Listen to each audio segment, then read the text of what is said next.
Buenas noches con todos. Buenas noches, doctora Jan. Quiero agradecerle en nombre de Polemos por la entrevista que nos está concediendo sobre un tema que es de suma importancia para todo país, que es justamente la posible modificación en su totalidad de, de la Constitución, que es básicamente eh, el conjunto de reglas por el cual se rige una sociedad.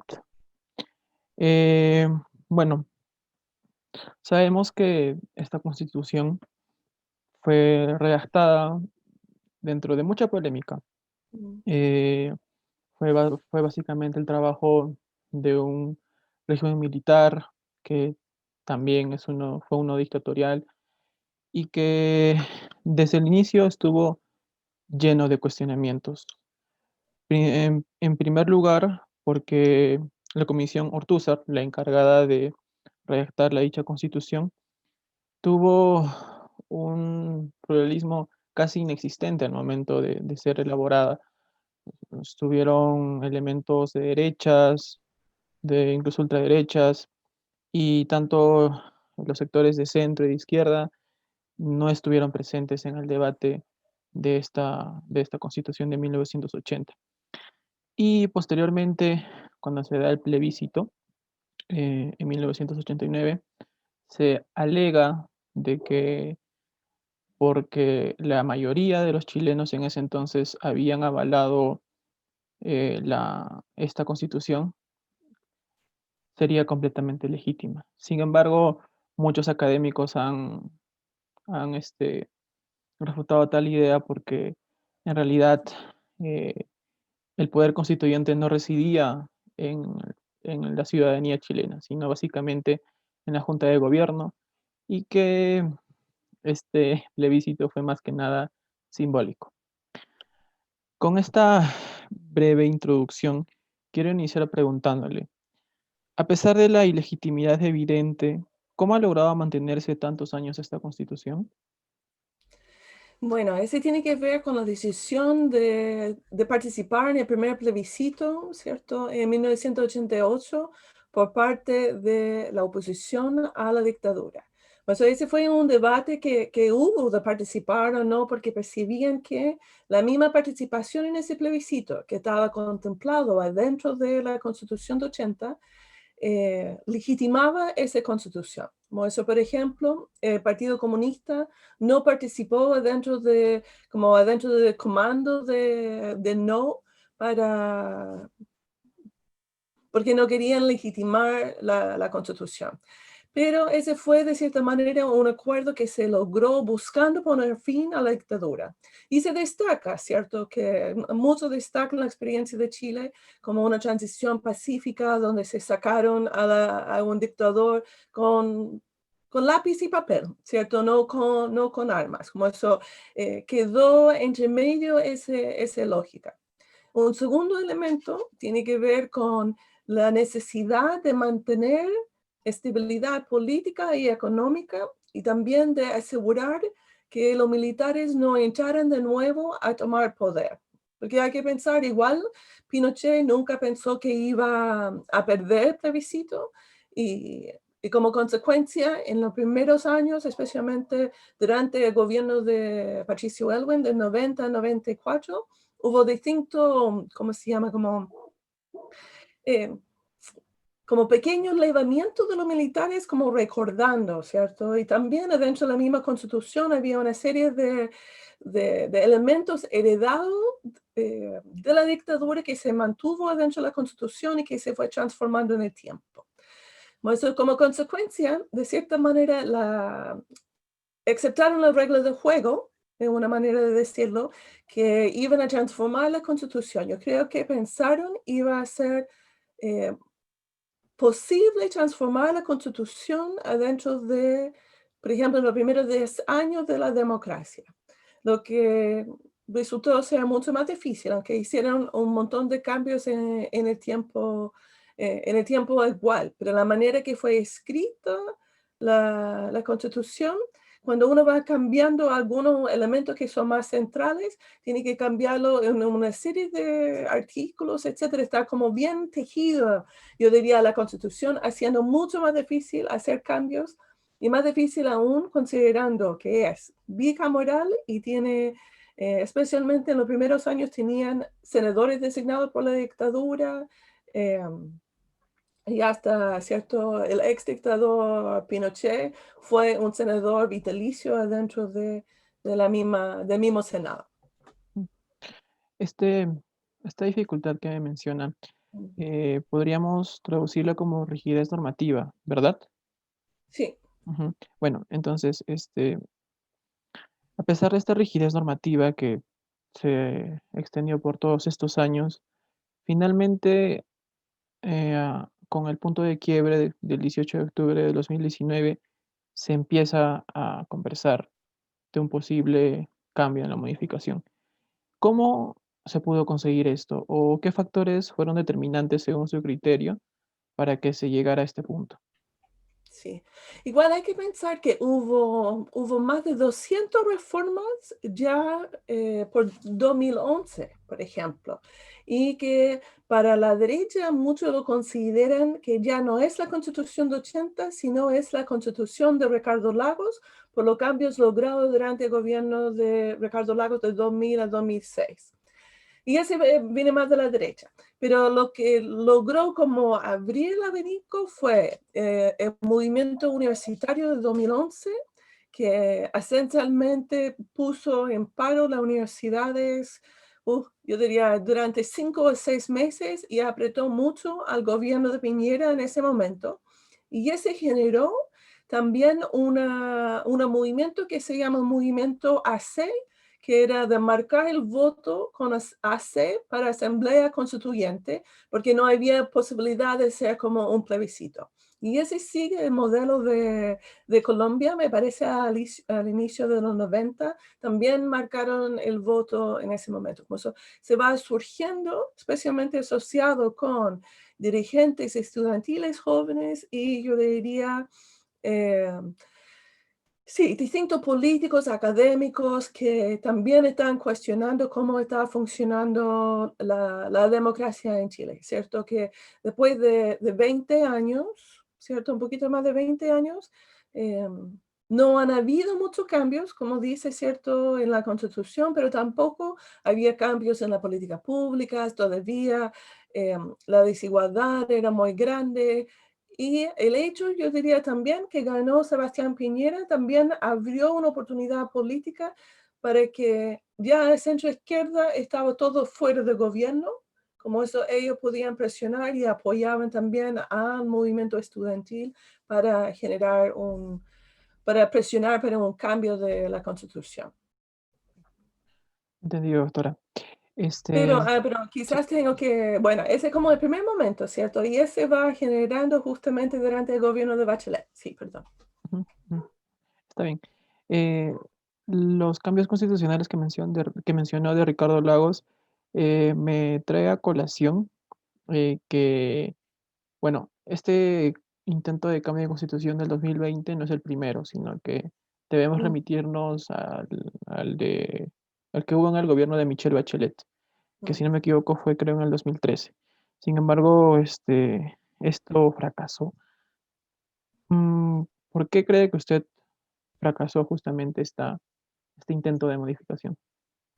Bueno, que se depende cómo se llama el fracaso de cierta forma, porque lo que hizo y fue un proceso bastante participativo, ideado como un proceso bastante participativo, en el sentido que primero había reuniones que se organizaban desde los territorios, desde los espacios, desde las distintas personas que eran como reuniones autoconvocadas, que uno seguía de cierta manera un formato establecido por el gobierno para ir eligiendo principios, conversando sobre qué es una constitución, eligiendo principios, valores, organización del Estado, como eso esencialmente uno en grupos de 20 a 40 personas se generó una serie de documentos que después estaba subido, ¿cierto? Analizado consolidado, y a partir de eso después se realizaron cabildos provinciales, después cabildos regionales, y después no realizaron un cabildo nacional, sino hubo un equipo de personas que trabajaron la versión final. Y también de manera paralela con ese proceso también había un proceso constituyente de los pueblos indígenas, que seguía como un modelo bastante parecido, donde universidades en los distintos territorios o regiones iban generando también ese espacio de ir conversando sobre la nueva constitución, qué buscaban, etc. Y todo eso fue integrado dentro de un documento, y ese documento o propuesta de una constitución fue entregado al final del gobierno de Bachelet con la idea que se iba a poner en práctica, en discusión, durante los primeros años de Piñera. Como eso que se fracasó porque el gobierno de Piñera, el segundo gobierno de Sebastián Piñera, no tomaba en serio el tema. Y ese fue ya, como en 2018, y después en 2019, ¿cierto? Hay movimiento feminista que también va parando, ¿cierto? A las universidades también. Y ahora con el COVID, bueno, el movimiento, no, 2018 fue el movimiento feminista, 2019 no necesariamente se avanzó, a finales de 2019 hay el estallido social y después el COVID. Como eso fue justamente por el estallido social que se logra generar un acuerdo de paz y de constitución para establecer ese proceso que vamos a entrar ahora al 25 de octubre. Muy bien. Ahora, centrándonos en el plebiscito en sí. Una de las preguntas que, que se van a vertir en esta consulta es a elegir entre una convención constituyente y una convención mixta. Sí. ¿Le considera correcta esta distinción o tiene críticas al respecto? Sí, y en verdad es una convención constitucional. Yo siempre digo constituyente igual, pero en verdad es constitucional, y me parece que está tratando de replicar lo que se hizo en Estados Unidos a final del siglo XVIII, ¿cierto? En 1770 no, 87, ¿cierto? Para hacer la constitución que fue aprobada en 1789. Como es una convención constitucional, tiene elegido, ¿cierto? Elegido directamente por la ciudadanía, mientras que una convención mixta es elegido la mitad por parlamentarios y la mitad por la ciudadanía. En ambos casos, donde van eligiendo la ciudadanía, hay también una fórmula para asegurar paridad de género en ambos modelos. Ahora, ese forma parte de la política al final, ¿cierto? Porque estaban en un momento que necesitaba generar un acuerdo en relación al tema del plebiscito. Hay obviamente grupos o partidos parlamentarios, porque fue muy importante de lograr como la mayor transversalización o transversalidad posible, y dentro de un cierto periodo de tiempo. Como eso, la manera de lograr un acuerdo con la derecha fue justamente de incluir la idea de una convención mixta, porque para ellos no perciben que en verdad debe ser solamente parlamentarios. En verdad el trabajo corresponde a los parlamentarios de definir una nueva constitución. Mm. Pero igual yo diría, por ejemplo, la convención constitucional que son elegidos por el mismo sistema electoral que elegimos los parlamentarios, y como consecuencia van a ser principalmente representantes de partidos que van a participar. Y una de las críticas muy fuertes adentro de Chile es justamente hacia los parlamentarios en ejercicio, pero a la clase política en general. Hay mucha desconfianza.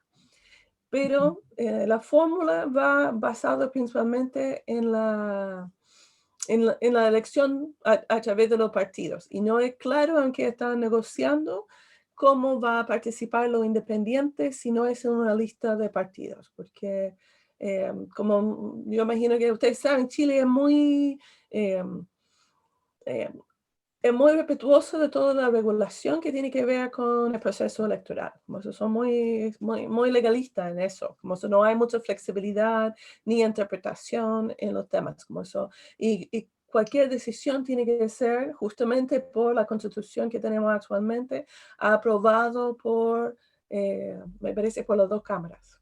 Ujú. Ya, doctora. Este, dirigiéndonos un poco a otro enfoque. Podríamos decir que la Constitución de 1980 defiende un modelo económico liberal, básicamente liberal. Sí, sí, sí, por supuesto. Es que em, uno de los elementos centrales dentro de la Constitución de 80, que estaba presente en las otras constituciones, pero en la Constitución de 80 fue como bien protegido, es el derecho a la propiedad privada. Ese derecho a la propiedad privada está relacionado con la idea de que la libertad económica es la libertad más importante, por eso que podemos tener una dictadura, ¿cierto?, con un modelo neoliberal, y que la Constitución tiene que proteger eso y asegurar que siempre va a haber compensación. Ese tiene que ver con la experiencia de muchas de las personas de la derecha de la reforma agraria durante el gobierno de Allende, como también la expropiación de empresas o industrias también durante el gobierno de Unidad Popular de Allende también.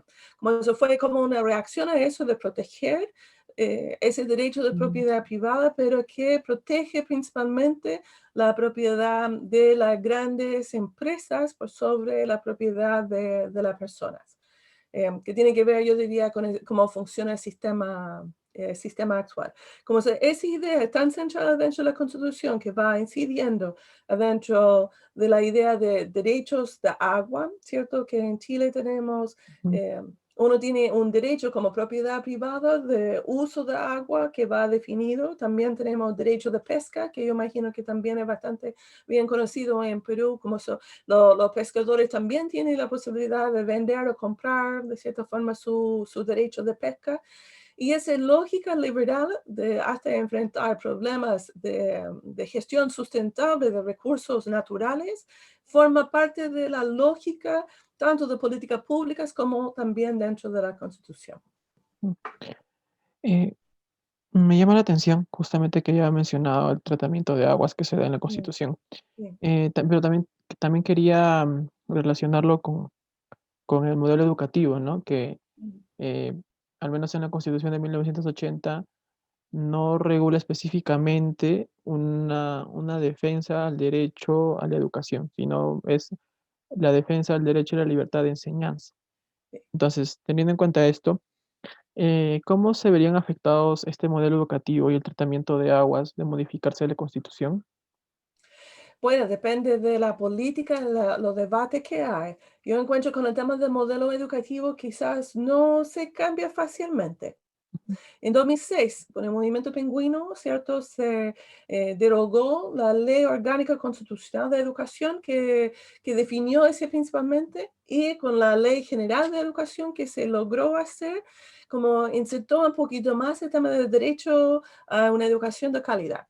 Pero el problema no es eso, sino es como la sociedad. La sociedad en general eh, ya ha asumido, y en verdad ha asumido hace tiempo, el derecho de elegir su escuela, su colegio, su escuela, también su médico.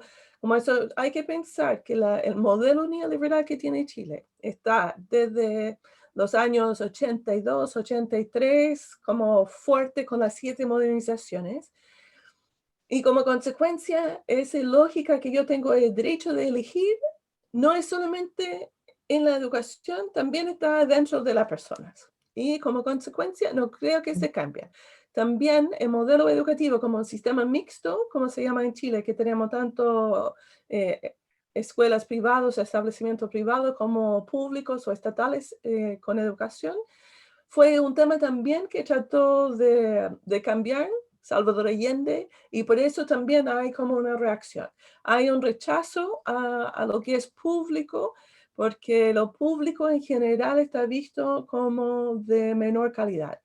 Eh, y para los pobres, de cierta manera. Mientras que lo privado generalmente está asociado con ser mejor, más flexible, menos paro, ¿cierto? Etcétera. Y en el tema de aguas, que en verdad es un tema también, yo creo que el tema de agua quizás hay mayor posibilidad justamente por el tema de cambio climático que el gobierno ha tomado, ¿cierto? Que íbamos a hacer el COP 25 acá en Chile, ¿cierto? Y el tema de agua y el tema de agua está central dentro de eso, como se podría quizás modificar parcialmente para que se logra generar una gestión de cuenca, para ir abordando de mejor manera el tema yo diría, de cambio climático, el tema de sequía. Pero mi sueño sería que podamos pensar en una constitución donde en verdad los seres humanos están al centro y no las empresas. Pero yo diría, hay mucho poder dentro del mismo sistema que hace bastante resistente más allá de solamente la Constitución y su rigidez normativa. Ujú. Esta cuestión de concentrar el poder, Mm, eh, quiero relacionarlo con un tema polémico y por eso quise mm, preguntarlo aparte, que es sobre las AFPs. En realidad hay mm, un debate interminable, creo, en el país chileno, donde siempre hay una férrea resistencia a que se modifique, a pesar de que se ha demostrado que es esencialmente injusto para las personas que aportan a ese sistema. mm. Entonces, nuevamente, modificada la Constitución, ¿realmente habría un cambio sustancial en este sistema? ¿O el sector económico que se beneficia justamente de todo esto también ofrecería una férrea oposición? Eh, bueno, yo imagino que ha seguido un poquito que ha pasado en los últimos meses, pero que uno de los primeros que por el tema de COVID-19 y como la lentitud del gobierno de ir generando respuestas para la clase media, yo diría, puede ser pequeño emprendedor, pero personas que no son pobres, pero no son ricos tampoco. Como eso se generó que al final pudieron sacar 10% de sus ahorros del sistema. Y la gran mayoría de las personas sacaron ese 10%. Y yo diría, es más a través de ese mecanismo que se va a ir transformando los AFP. Los AFP estaban súper resistentes, había mucho defensa desde el gobierno, etcétera, pero al final tuvieron que ceder porque varios parlamentarios de la derecha, al final, la presión de su electorado hizo que votaran a favor de ese proyecto. Y como consecuencia, ya sacó 10% y ya están hablando de sacar otro 10%. Por eso yo creo que se podría ir generando, si se abre con una nueva constitución, la transformación de los AFP, pero más probable que se va a ir haciendo como un fortalecimiento del pilar solidario y seguramente a través de mayor impuestos a las empresas, que Chile tiene uno de los niveles bastante bajos en términos de empresas, como eso, y que ese va a un pilar solidario. Y yo imagino que lo van a hacer porque el tema de la inestabilidad política va generando muchos problemas para las grandes empresas y también para eh, atraer mayor inversión, etcétera. Mm, Interesante, doctora. Ojalá que se pueda seguir ese camino más de solidaridad, justo también por todo este tema que estamos pasando. Sí. Ya para concluir, me gustaría saber su pronóstico respecto a este plebiscito Mm, y mm. y sus conclusiones también.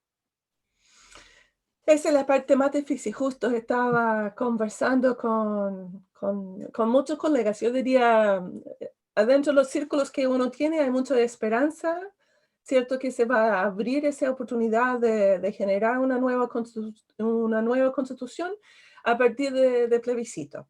En general, las encuestas han mostrado 60, 70, 80%, dependiendo de la encuesta. Pero va a depender mucho cuántas personas salen a votar.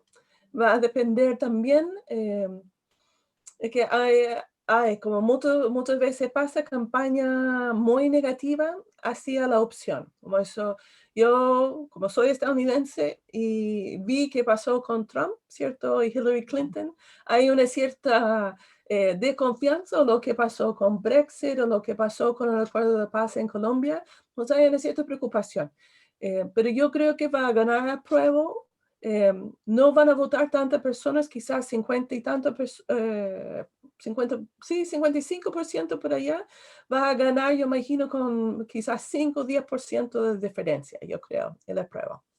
Mm, ujú. Pero es cierto, es que la encuesta nos ayudan a comprender ciertos elementos, pero al final, siempre dicen acá en Chile, la encuesta que vale es el voto, Momento. ¿cierto? Ujú. Sí, sí, Bueno, esperemos que la población chilena elija lo mejor para ellos, porque eh, siempre es importante desearle lo mejor sí, a una nación que, a pesar de las cosas que se digan, somos hermanos. sí. Muchas gracias, doctora, No, por la entrevista.